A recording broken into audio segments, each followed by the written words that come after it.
మనిషి చనిపోతే నష్టమని ప్రపంచం అనుకుంటుంది. మనిషి చనిపోతే నష్టమని కుటుంబం అనుకుంటుంది.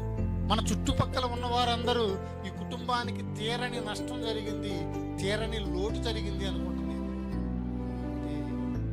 కానీ దేవుడు ఏం చెప్తున్నాడు? చావైతే లాభం, చావైతే లాభం. ఏమంటే మనిషి ఉదయం లేచిన దగ్గర నుండి సాయంత్రం పడుకునేంత వరకు లాభాల గురించి ఆలోచిస్తాడు, లాభాల గురించి ఆలోచిస్తాడు. కానీ మనిషికి మరణం లాభం అంటున్నాడు ఏంటండి దేవుడు? మనిషి మరణం లాభమా? ఆలోచించాలి. ఎందుకు లాభం అంటున్నాడు ఆయన? ఎందుకు సమాజం లాభం కాదనుకుంటుందో మనకు అర్థం అవ్వాలి. రాత్రి మనకు అర్థం అవ్వాలి. లాభ విషయాలు, లాభ నష్టాలు చూసుకునేసరికి మనిషి ఆ లాభ నష్టాలు బాగా తెలుసు. మనిషికి లాభ నష్టాలు బాగా తెలుసు, కానీ మరణం లాభం అన్న సంగతి తెలియదు. మరణం నష్టం అనే తెలుసుకున్నాడు, మరణం లాభం అన్న సంగతి మర్చిపోయాడు. అంటే ఆయన ఒక మాట అంటున్నాడు. 21 చదివాం కదా, 23వ వచనం చదవండి. ఈ రెండిటి మధ్యను ఇరుకున పడి ఉన్నాను. ఏ రెండిటి మధ్యను? శరీరానికి ఆత్మకు మధ్య ఇరుకున పడి ఉన్నాడంట ఆయన. ఈ బ్రతుకుకి, ఈ బ్రతుకు శరీరం, చావు ఆత్మ, ఈ రెండిటి మధ్య ఇరుకున పడి ఉన్నాను. నేను వెడలిపోయి, ఏమవ్వాలంటండి? వెడలిపోవడం అంటే అర్థం ఏంటి? చనిపోవటం. చనిపోయి అమ్మా క్రీస్తుతో కూడా ఉండవలనని నాకు ఆశ ఉన్నది. అది నాకు మరి మేలు. ఎందుకు మేలో తెలుసా? చనిపోయిన వ్యక్తి, చనిపోతే వ్యక్తికి ఎందుకు మేలో పౌలు గారు చెప్తున్నాడు ఇక్కడ. నేను వెడలిపోయి క్రీస్తుతో కూడా ఉండవలనని నాకు ఆశ ఉన్నది, ఆశ ఉన్నది.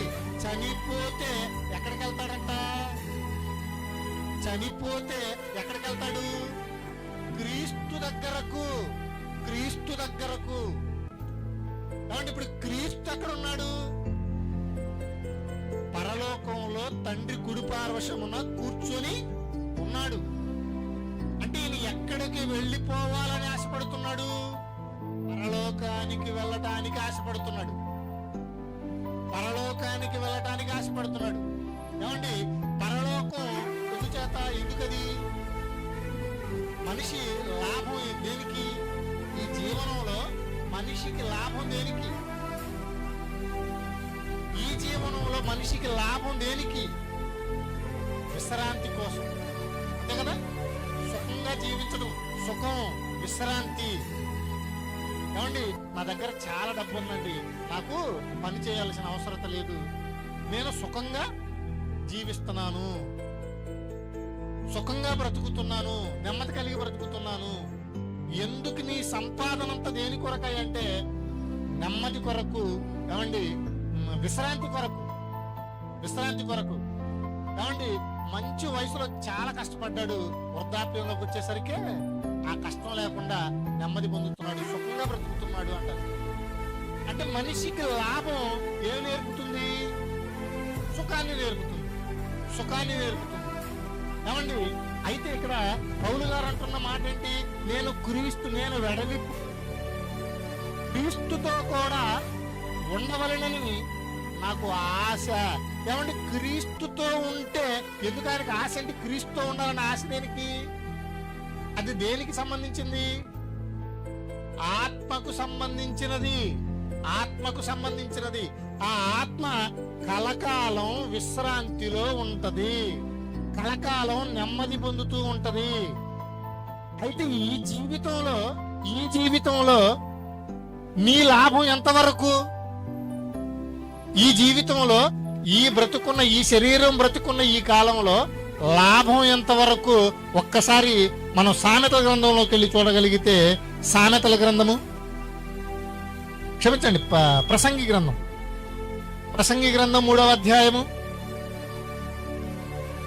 ప్రసంగి గ్రంథం 3వ అధ్యాయము 9వ వచనం. కష్టపడిన వారికి తమ కష్టము వలన వచ్చిన లాభమేమి? ఏమండి ఏం చెప్తున్నాడండి? ప్రపంచ మేధావి జ్ఞాని అయిన సొలొమోను గారు మాట్లాడుతూ, ఏమండి కష్టపడిన వారికి తమ కష్టము వలన వచ్చిన లాభమేమి? ఆలోచించారా? ఏమి లాభం వస్తుంది? నీ కష్టం వల్ల నీకు వచ్చిన లాభం ఏంటి? నీ లాభం ఎంతవరకు ఉంటుంది నీతో? ఏమండి బ్రతుకున్నంతకాలం శాశ్వతంగా ఉంటుందా? శాశ్వతంగా? ఏ మనిషికి తన లాభం శాశ్వతంగా ఉండదు. అందుకే ఆయన చెబుతున్న మాట ఏంటంటే, నీ లాభం నీతో శాశ్వతంగా ఉండదు నాయన. ఏమండి నీ లాభం నీతో శాశ్వతంగా ఉండదు. అందుకే ఆయన అంటున్నాడు, ఏమంటున్నాడు? మరల చదువు. కష్టపడిన వారికి తమ కష్టము వలన వచ్చిన లాభమేమి? ఎందుకంటే అది శాశ్వతంగా ఉండేది కాదు నాయన. కానీ పౌలు గారు ఏ లాభాన్ని కోరుకున్నాడు? ఆయన చనిపోతే లాభం. ఎందుకంటే శాశ్వతంగా క్రీస్తుతో కూడా నేను ఉంటాను. అది శాశ్వతం ఆ లాభం. ఈ లాభం అశాశ్వతం. ఏమండి ఈ లాభం అశాశ్వతం. నీకు ఎంతో కష్టపడతావు, ఎంతో ప్రయాసపడతావు, కానీ ఆ ప్రయాస నీ లాభాన్ని నీకు ఉపయోగం లేదు. అదే మాట చెప్తున్నాడు చూడండి. ఇదే ప్రసంగి గ్రంథం 5వ అధ్యాయము 15-16 వచనాలు చూడండి. వాడు ఏ ప్రకారముగా తల్లి గర్భము నుండి వచ్చనో ఆ ప్రకారముగానే తాను వచ్చినట్లే దిగంబరిగానే మరలా పోవును. ఏమండి వైఎస్ రాజశేఖర రెడ్డి గారు ఎంతో కష్టపడ్డాడు సీఎం అవటానికి. అయ్యాడు 5 సంవత్సరాలు. మరలా వెంటనే సీఎం అయ్యాడు. లాభం సంపాదించుకున్నాడు బాగానే 5 సంవత్సరాల్లో. ఏమండి హఠాత్తుగా చనిపోయాడు. ఆయనతో పాటు ఆయన లాభం ఏమన్నా వెళ్ళిందా? తల్లి గర్భం నుండి ఎలాగైతే వచ్చాడో మరలా తిరిగి అలానే వెళ్ళిపోయాడు. ఆయన లాభం ఆయన వెంట వెళ్ళలా.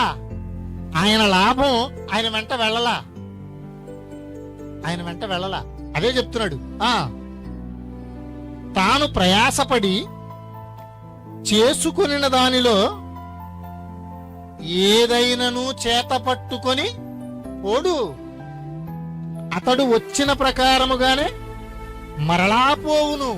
ఎలాగైతే వచ్చాడో తల్లి గర్భంలో నుండి ఒంటరిగా ఏమీ పట్టుకొని రాకుండా మరలా తిరిగి వెళ్ళేటప్పుడు అలానే వెళ్ళిపోతాడు. కనీసం తన ఒంటి మీద ఉన్న బట్టలు కూడా ఉంటాయా? ఉండవండి. అవి అక్కడే ఉంటాయి. ఎక్కడ? మట్టిలోనే ఉంటాయి.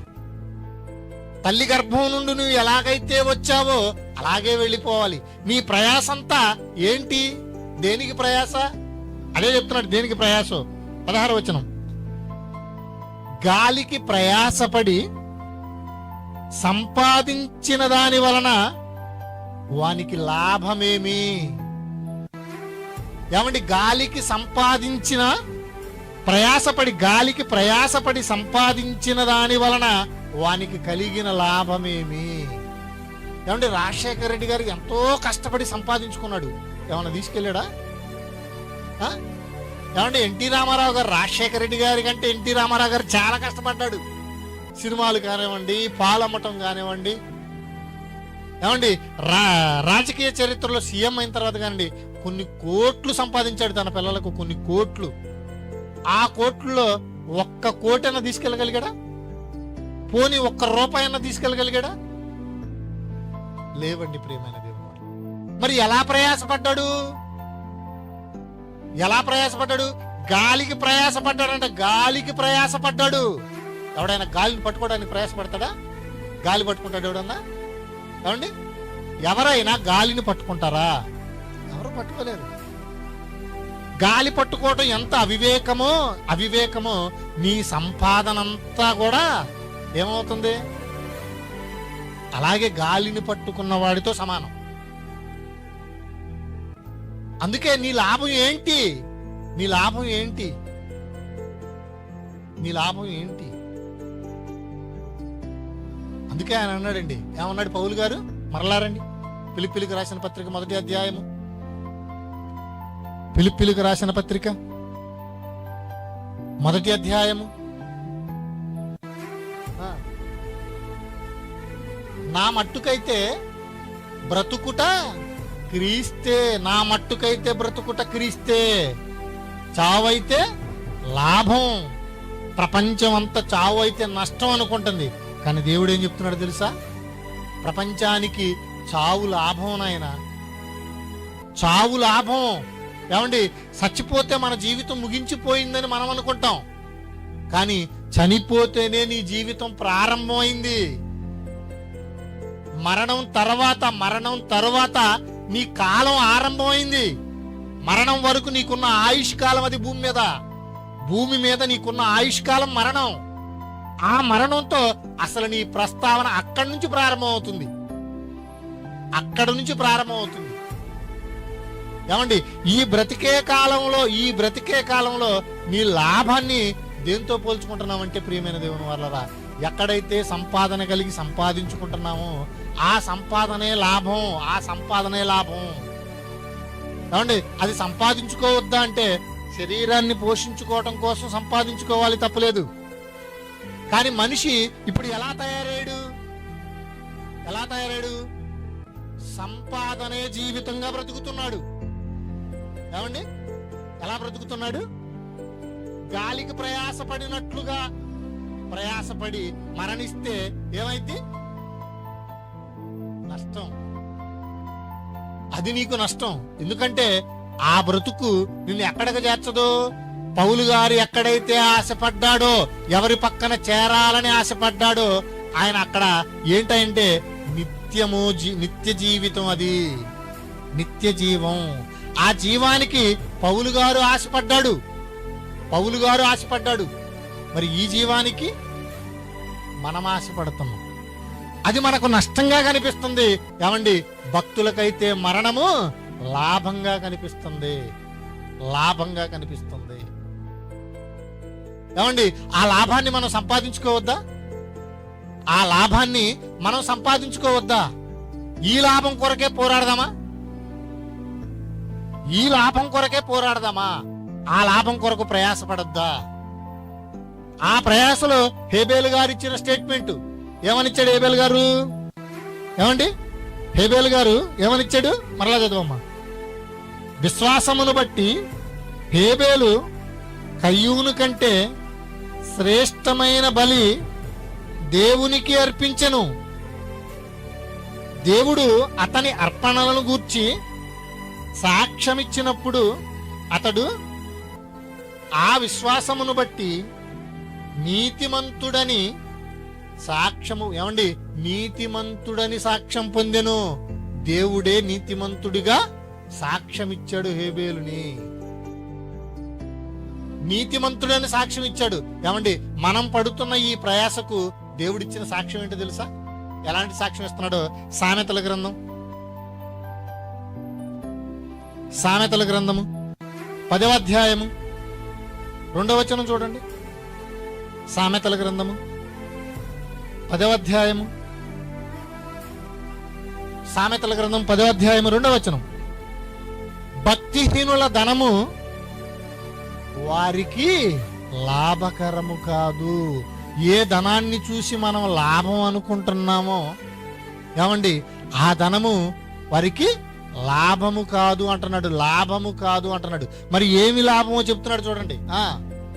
నీతి మరణము నుండి రక్షించును. ఇప్పుడు హేబేలుని నీతిమంతుడుగా సాక్ష్యం పొందిన హేబేలు ఇప్పుడు ఎక్కడున్నాడు? మరణము నుండి రక్షింపబడ్డాడు. హేబేలు. ఇప్పుడు మనందరకు ఆయన ఏదైతే మరణించిన తరువాత ఆయన చెప్తుంది ఏంటో తెలుసా? నేను మరణం దాటాను. ఏమండి మరణం దాటడం అంటే అందరూ చనిపోయారు కదండి, హేబేలు కూడా చనిపోయాడు కదా. మరణం ఏంటి అనుకుంటున్నారా? ఏ మరణం అది? రెండవ మరణం. మనందరికి తెలుసు, క్రైస్తవులందరికీ. ఏ మరణం అది? రెండవ మరణం. ఆ మరణాన్ని దాటాడు హేబేలు. ఆ మరణాన్ని దాటడం కోసం నీకేమి రావాలని దేవుడు చెప్తున్నాడు? నీతి. నీతి. హేబేలు మనకు నేర్పిన నీతే నువ్వు నేర్చుకోవలసిన నీతి. ఆ నీతి నిన్ను నీ మరణాన్ని లాభంగా చేస్తది.